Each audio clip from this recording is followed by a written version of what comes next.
Hey, it's Mark Goodman. And I'm Alan Light. On today's podcast, Record Store Day founder Carrie Colliton is joining us to discuss the April 20th RSD special releases. Plus, we'll talk live with our audience, the Sound Up Pod Squad, and find out who still listens to vinyl. And some updates from the Beatles universe. Oh, good. Sound Up with Mark Goodman and Alan Light, the only music podcast that matters. Get it on Pandora, Spotify, Apple Podcasts, or wherever you get your podcasts. What's good, y'all? This is Breeze Brewing from the Mighty Juggernauts. And make sure you subscribe and download the podcast. Library Rap, the hip-hop interviews with Tim Einenkel. Hip-hop journalism on the highest level.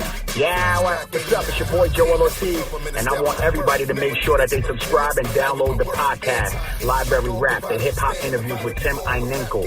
Yo, Tim, I hope all is well. You my guy. I know these interviews are not interviews, they're actually conversations, and I appreciate them all. Yawa. Hey, what's up, everybody? This is Ice-T. I want you to do something for me. Make sure you download and subscribe Library Rap, the hip-hop interviews with Tim Einenkel. It is fucking official. Alright? Stop playing. Download and subscribe.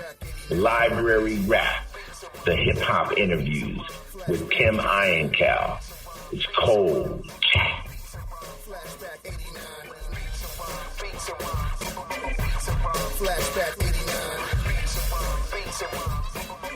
My next guest is a big hip-hop pioneer that has many firsts under his belt. He continues to promote and represent hip-hop and reminds us the importance of properly documenting the origins of hip-hop culture. He's a legendary Kangol Kid. I want to welcome him to allhiphop.com presents The Library with Tim Einenkel. Kangol Kid, it's an honor to have you on. Thank you so much for being here. Thank you, man. Thank you for having me. So, there go my brother Chuck right there. Oh, say Chuck. So, Kangol, of course, I want to start from the beginning. You started out as a dancer. What drew you to dancing as a teenager? My teachers back then was Soul Train. Soul Train drew me into that, man. When my mom is too busy doing whatever, housework or whatever it is that she has to do, she plops me right in front of a television, and the television captures my attention, and she can do whatever she got to do, and I will not leave that area. I would still sit there and mesmerized by the TV. So, so Soul Train was absolutely my teacher, my babysitter, and taught me how to dance. In terms of the style of dancing I was doing, which was popping, believe it or not, that got kicked off by watching Shields and Yarnell. And I don't know if any one of you guys remember them, but they were the male and female miming team. And their whole routine was just strictly miming. And, watching cats get into popping and using the miming technique to do it on beat was just, incredible for me. So I used both of those things that I've seen, both with Shields and Yarnell and with Soul Train, and taught myself, So that's what gravitated me towards dancing. But in terms of entertainment, before even Soul Train, I was watching shows like Tom Jones, artists like Engelbert Humperdinck, Donnie and Marie, the Osmond Brothers. I was basically into all of those white acts that you just heard me say, and loved it, and said, yo, this is what I wanted to do. I wanted to be an entertainer. Mind you, all of this was before rap. So I never grew up saying I wanted to be a rapper. I said I wanted to be an entertainer, a songwriter, a performer like these cats. So dancing started with that, bro, watching Soul Train. When did you take watching Soul Train to dance outside of the house? That's what school is for. School, man. School has talent shows, man. God bless schools and talent shows. You know what I mean? So whenever the teacher would say, does anyone have any talent? Anyone can sing? Anyone can dance? Anyone wants to be on the show? I'm like, really? You guys are going to let me do this? Like I could, word permission to do what I do at home in front of my classmates and so on. So that's where it happened, man. Catholic school. I was an Our Lady of Loretto in Brooklyn, New York, and their lunchroom served as the stage. You know what I mean? As the auditorium per se. And so when they're ready to do the show, they just get all the tables and chairs out of there, and stage has the curtain and the whole nine. They just transform that whole lunchroom area to a theater, basically. And that's where I let everyone know what I can do. And, it wasn't even a dance thing for me at that time. I was on stage letting everyone know I could sing. Mm-hmm. And because I grew up listening to all that pop stuff, one of the first songs I ever sang on stage was a song by Andy Gibbs. Love is higher than a mountain. Love is thicker than water. So that was the first song I ever sang on stage. And, all the my fellow classmates and the whole school was like, oh my God, he did that all right. And that was my little taste of stardom. I'm like, all right, I got them sweating me, yo. BG documentary. Yeah, I should have been, man. I would have loved to have been. You know what I mean? And so that was the start for me, bro. Outside of the house, Catholic school, stage gave me the platform to realize I'm okay at this. I don't suck at this thing called performing.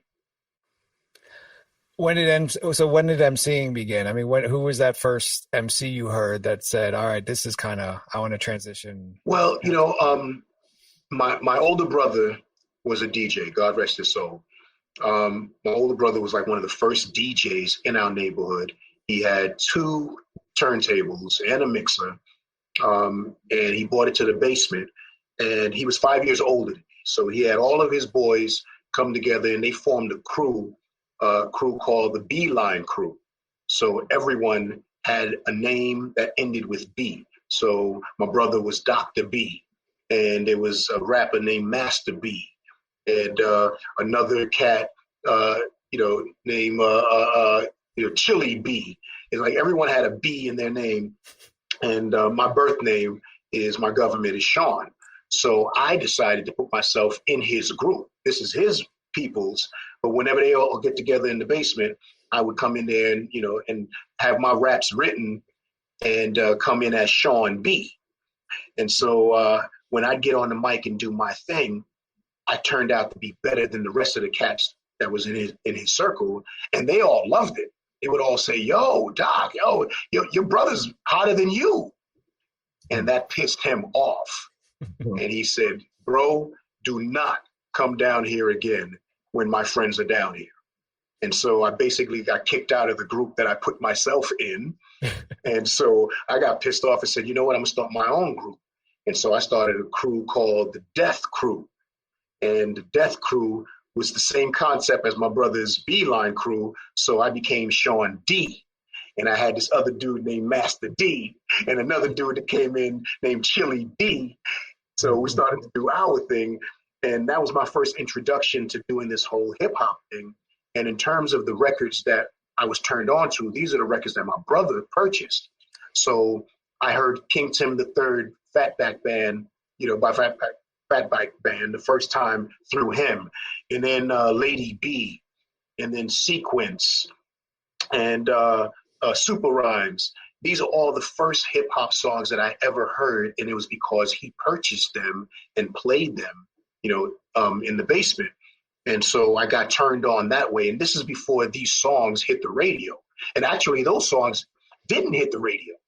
Sugar Hill Gang with Rappers Delight was the first to hit the radio, but those songs that I'm talking about that I shared with you were pretty much underground, blowing up before, Rappers Delight. And so that's what got me turned on to hip hop, hearing these records that my brother purchased, and being competitive and being told that I couldn't be as good as I was made me better. That's how I got it. I got to ask you, what came first, Lady B or Sequence? I think Lady B. Aha! Am I correct? Yes, you are, man. We were just talking about that. I remember that yellow label. Mm-hmm. You know what I mean? And there's another artist, I forgot the name, that came within that era as well, Spoonie G. Mm-hmm. Yeah. I mean, these are all the cats in the early days of hip hop before radio started to play any rap songs. Yeah, shout out to Lady B. We grew up on her with the Street Beat show in Philly. No doubt. That was one of my fairy tale lovers, believe it or not. You know what I mean? When I met Lady B, I was like, oh my God, yo, she's fine. You know what I mean? Yes, sir. Yes, sir. Remember, you saw how it was in Philly when we were hanging out after you play? Yes, sir. Yeah. Mm-hmm. All right. So when did the writing begin for you? Were you already writing at the time? I was already writing, man. I was writing before any record deal. I wrote Fairy Tale Lover while I was on tour with Houdini. So this is before the UTFO deal. And I didn't write it for UTFO. I didn't write it for anyone. It was just an idea that hit me, you know, as a young kid, and I'm imagining what love is because I'm 16 years old. I was never in a real relationship at 16. And so I'm imagining that love has to be equivalent to a fairy tale, you know, someone's dream come true.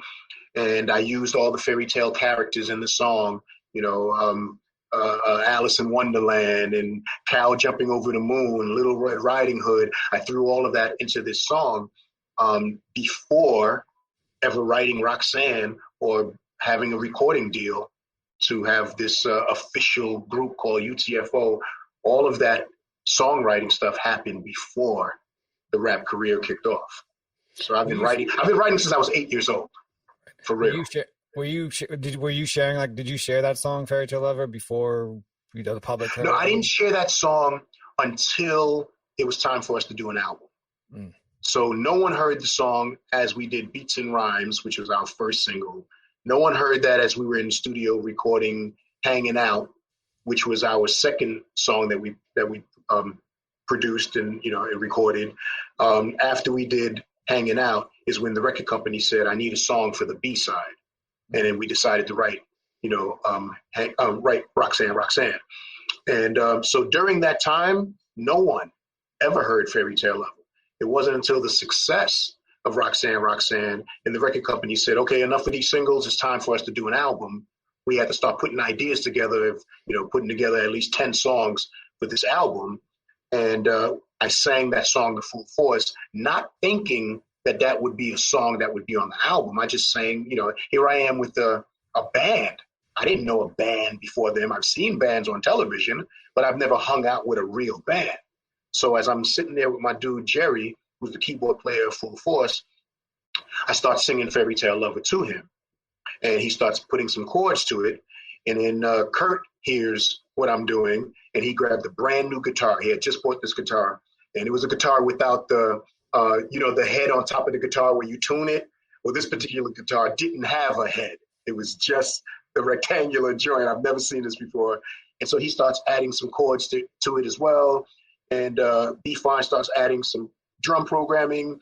And Paul and Lou starts singing along with me in harmony.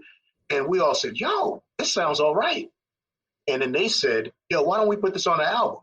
And I was shocked. I was like, oh, we're doing a rap album, right? You guys serious? You want to put this on there? They said, yeah, but look, we don't want to, you know, focus on you as the lead. There's no lead in this group. So we're going to coach the other two so that they can sing, you know, the other verses in this. And, yo, I was just so honored. I was like, I don't care. Let them sing whatever. I'm just shocked and happy and honored that you guys are allowing my song, not my raps. You've loved my raps, but you're allowing my song to be on this album. And, you know, so that's how that happened. But I've been writing songs way before a record deal, man. Many, many years before a record deal. It said Rainbows in the Sky. Was that you? Yeah, all of that. No, I didn't sing that part, but I wrote the entire song. Right, yeah. Right, okay. I want to step back a little bit. You know, you and Doc Ice became the first dancers for obviously a rap group, and Houdini. What was that conversation? I mean, you were writing rhymes, you're dancing as well. But what was that conversation when they came to you and said, "We want you guys for"? We actually, as the talent, had nothing to do with that conversation. That wasn't our place. That's what the mouthpiece is for. That's what management is for. And Jalil and Ecstasy approached our manager at the time, God rest his soul as well, Steve Salem. He approached Steve Salem and said, look, I love your kids. I love how they do what they do. We would love to have them come out on the road with us as we perform. And that was Jalil the next idea. And my manager, Steve Salem, loved the idea. And that's how that happened. We had nothing to do with it. He comes to us after the fact and says, that group Houdini, they loved how you guys did what you did. And they just asked me, would you guys join them on tour as they perform? And mind you, this is the first time we're getting paid to do this. And, we were just excited as 16-year-old kids that this group, that we knew their songs, of course, that this group was interested in having us join, their joint. And again, how incredible was that? Because that is the first time it was ever done. Every rap group after that had to have at least 2 dancers go out with them, man. And we started that. And that's just so crazy to think of, when you think of Scoop and Scrap, or you think of the Boys from Heavy D and the Boys, and all these other groups that had dancers, we kicked that off, man. And that's just an incredible thing to know that you planted that seed. You mentioned these tours, and you watch some of the old film of these live shows, and Houdini as well as you guys are like these incredible live performers. What do you take away most from not just you guys performing, but also watching Houdini perform? And how do you use that today? And what did you use that throughout your career? Well, one of the things that Houdini did for me is taught me how to become a heartthrob. Because ecstasy and that hat with those leather shorts, making these ladies scream. I was always Kangol Kid. So while he's in the front with that Zorro, hat, and I'm in the back wearing my Kangol hat dancing, he's in the front making ladies drool. And that's not a figment of my imagination or me exaggerating. I watched these ladies scream for dude, and proud because I'm on stage. As someone on stage, you want that opposite side, everyone in front of you, enjoying what you're doing. And as we danced and they're enjoying us, Ecstasy and Jalil doing their thing and they're enjoying them, making us a great act. So what I took out of that was mentorship. I was watching how this is done for me to become as good and make it my business to later be better. And it happened. Years later, I became a hat-bearing heartthrob, rap heartthrob as well. And I remember it was a magazine, I think it was Right On, and Right On had a page with someone drew all of these, whatever graphic that existed back then. They drew hats, and the article was called Mad Hatters, Hip Hop Mad Hatters, and it had several hats on one side and names on the other side. And the hats were Ecstasy's hat, my hat, LL's hat, Dana Dane's hat, Silver from Whistle. Silver used to wear a headband with a raccoon tail on it, and it had Silver's headwear on it. And what the fans had to do was to draw a line connecting the hat to the person. And the fact that I made that page and I'm sharing that page with Ecstasy, that's one of those moments where, Ma, I made it, Ma, and so that's what I took out of being part of Houdini, man. He taught me Ecstasy, man. Taught me. I'm sorry. Go ahead. No, he taught me how to be a heartthrob, man. That's all I'm saying. Go ahead, man. I'm not putting you on blast, but we had a conversation. You talked about touring with them and some of the, the behind the scenes things. What was that like? That was surreal. I'm a 16-year-old kid being introduced to this thing I've heard of called groupies. Mm-hmm. You know what I mean? And prior to being out on the road, that word was a myth. Yeah. And so being on the road and watching all of this was just incredible, man. I mean, women allowed themselves to be free, and I later understood why, because this is the individual that they're watching on television and saying, man, if I had a moment with him, he can get it. And when they got that moment, we got it. You know what I mean? Like, I would watch a young lady approach Houdini and say, can I get your autograph? And they would give, the members of Houdini a Sharpie. And members would say, okay, sure, give me the paper. And say, no, right here. Boom. And they'd rip out a breast and say, sign it right here. And everyone is signing the chick's breast. And I'm like, yo, that happens? Like, this happens? So as a 16-year-old kid watching this type of stuff go down, man, it was surreal. It was crazy, and it navigated us to us doing our thing. And what's so funny is that Full Force, who are our managers and producers, had never experienced that. Mm-hmm. So when they finally got their success and they're on tour with us, we're telling them, no, that's not how that's done. Let me show you how that's done. And we were coaching our older brothers as to, we're vets now. We've been doing this for like 2-3 years, man. Fall back, man. Let me show you how this is done. And it was just a crazy thing to be an expert in that world. Yeah. At 16, 17, 18. You know what I mean? I can't see bow-legged Lou seriously with groupies. I just can't see it. It was funny. And they even cracked jokes about that. Like, these little kids was schooling us on how to maneuver in this thing. And we were, Are you in search of deeper meaning in your life? Longing to manifest your true desires and unlock your full potential? Look no further than Portal Místico Podcast, your gateway to treasure trove of transformative tools, enlightening interviews, and enriching content. I'm your host, Elena Maggio, and it's my heartfelt desire to guide you on this extraordinary journey of self-discovery. And with every episode, I'm passionate about sharing and introducing you to new topics in self-development, metaphysics, astrology, the law of attraction, numerology, interviews that will eliminate your path and fuel your own personal growth. This podcast is your wellspring of inspiration dedicated to help you uncover your purpose with unwavering passion. Together, we'll dive deep into the fascinating topics and explore endless possibilities. Listen to Portal Místico on Pandora, Apple Podcast, or your favorite platform.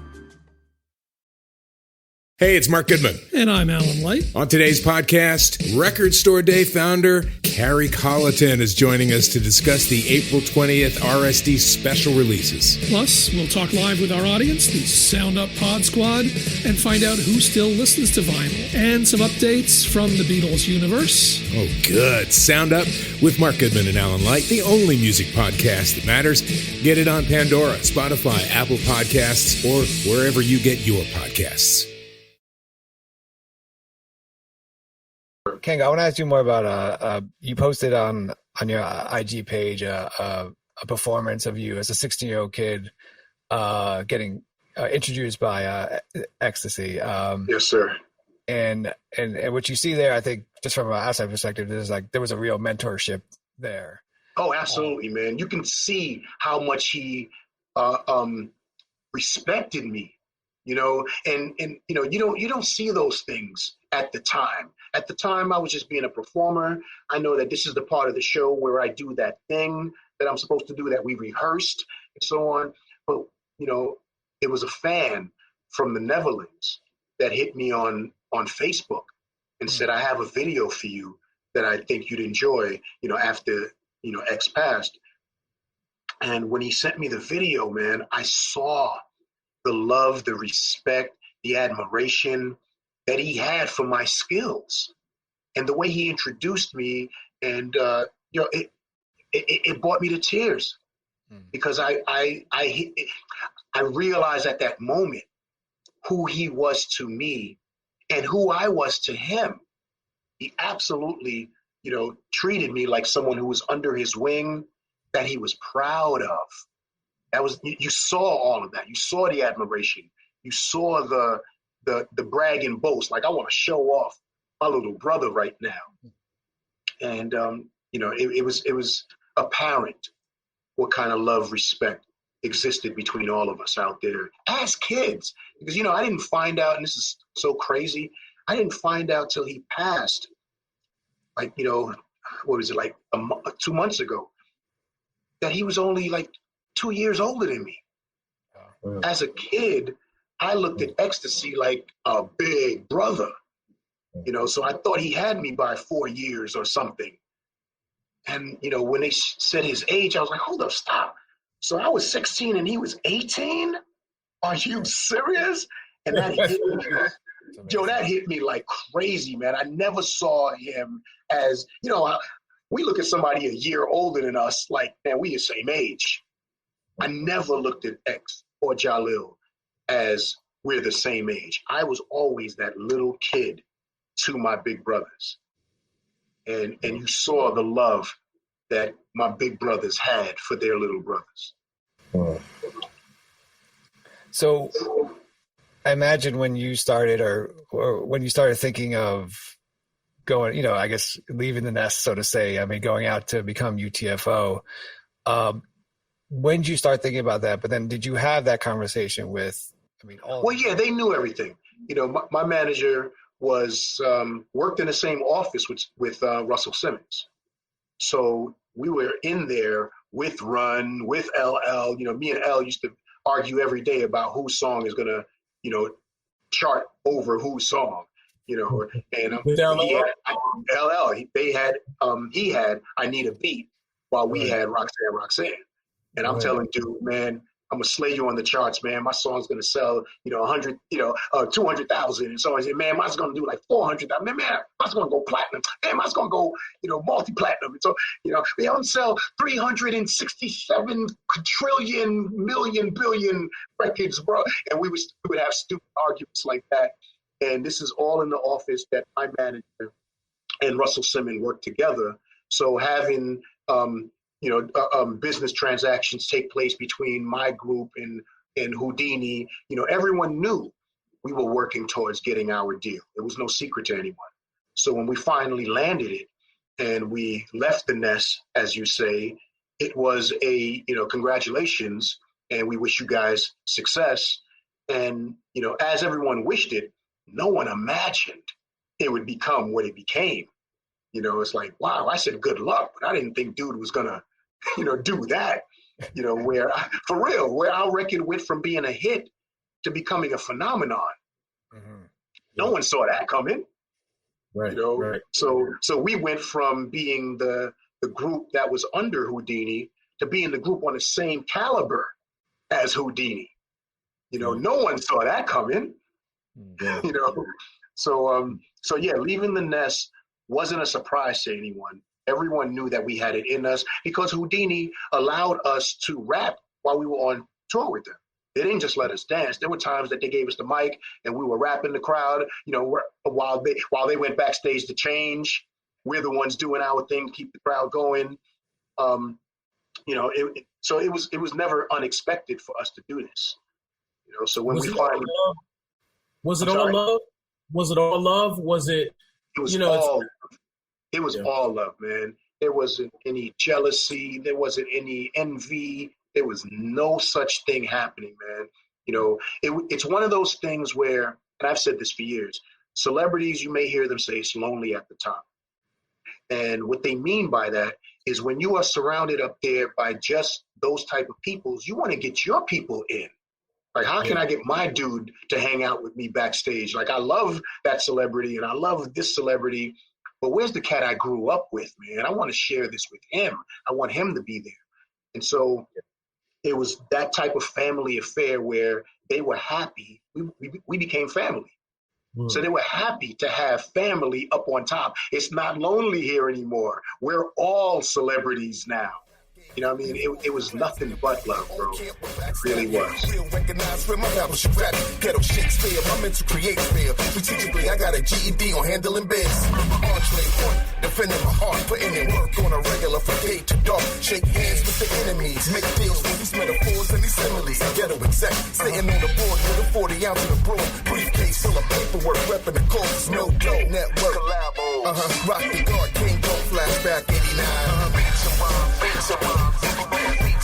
Flashback 89. Flashback 89. Flashback 89. Flashback 89. Remember me? I'm the rapper, keep him way back. It's Blackbush, Brooklyn, where I stayed at. Jerry curl wet, all day, can't go hat, no chain wear. Now I'm rocking platinum black. There's a trick out of sizzle, kiss and kiss on. You can kiss on, kiss that's how I rizzle. It ain't free, if you got a piss and sizzle. And that's how platinum records are sizzle. I'm classic, vintage, if you don't know. I can sing, rap, and dance in just one show. Knock it out with just one blow. When it look like I'm empty, I got one more. But now you like me now. Don't you wanna come and fight me now? Short money with your hype me now. Can't see me with your sight me now. When I'm dead, yo, that might be how. Flashback 89. Flashback 89. Flashback 89. Flashback 89.